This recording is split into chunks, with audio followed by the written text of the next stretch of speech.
ശ്രീ ഗുരുഭ്യോ നമഃ. ശ്രീമാത്രേ നമഃ. ആപത് ഘട്ടങ്ങളിൽ എങ്ങനെ പ്രവർത്തിക്കണം, എന്ത് ചെയ്യണം എന്നുള്ളത് മോഡേൺ എഡ്യൂക്കേഷൻ നമുക്ക് പറഞ്ഞു തന്നിട്ടില്ല. മഹാപണ്ഡിതനായ കാക്കശ്ശേരി ഭട്ടതിരിയുടെ അടുത്ത് ഒരു കൂട്ടം ജനങ്ങൾ ചോദിച്ചു, ആപതി കിം കരണീയം, ആപത്കാലത്ത് എന്ത് ചെയ്യണം?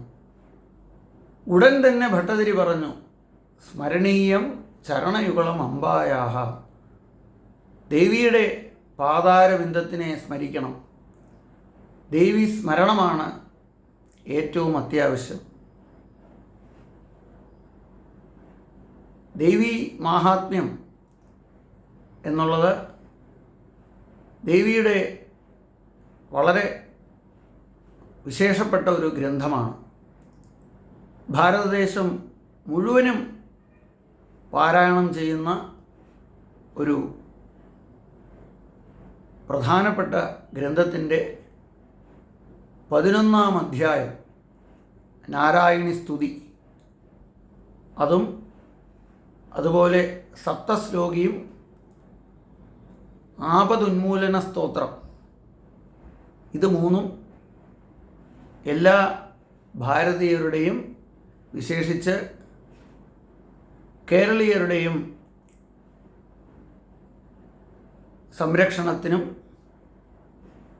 അവരുടെ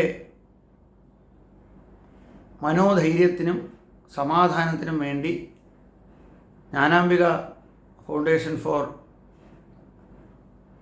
വേദിക് ലിവിങ്ങിൻ്റെ ആഭിമുഖ്യത്തിൽ ഒരു ക്ലാസ് ആരംഭിക്കാനായി തീരുമാനിച്ചിരിക്കുന്നു. Jnanambika Research Foundation for Vedic Living കഴിഞ്ഞ 5 കൊല്ലമായി ലോക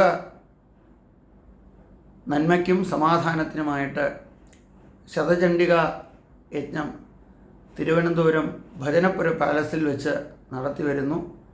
ഇപ്രാവശ്യം സഹസ്രചണ്ഡിക യജ്ഞമായി നടത്താനാണ് തീരുമാനം. അതിൻ്റെ ഭാഗമായി എല്ലാ മാസവും നവാക്ഷരി ഹോമം നടന്നു വരികയാണ്. അതിൻ്റെ കൂടെ തന്നെ ഈ ഒരു യുദ്ധഭീഷണി നിലനിൽക്കുന്ന കാലത്തിൽ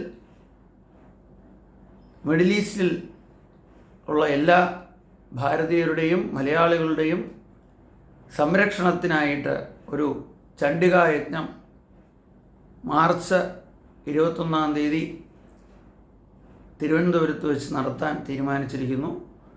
ആ യജ്ഞത്തിൽ സങ്കല്പത്തിൽ പങ്കുകൊള്ളാനായി താല്പര്യമുള്ളവർ നമ്മുടെ ഫൗണ്ടേഷനുമായിട്ട് ബന്ധപ്പെടാം. ക്ലാസ്സിൽ പഠിക്കാൻ ആഗ്രഹിക്കുന്നവരും വാട്സാപ്പ് ഗ്രൂപ്പിൽ ജോയിൻ ചെയ്ത് ക്ലാസ്സിനെക്കുറിച്ചുള്ള ബാക്കിയുള്ള വിവരങ്ങൾ ഗ്രൂപ്പ് വഴി അറിയിക്കും.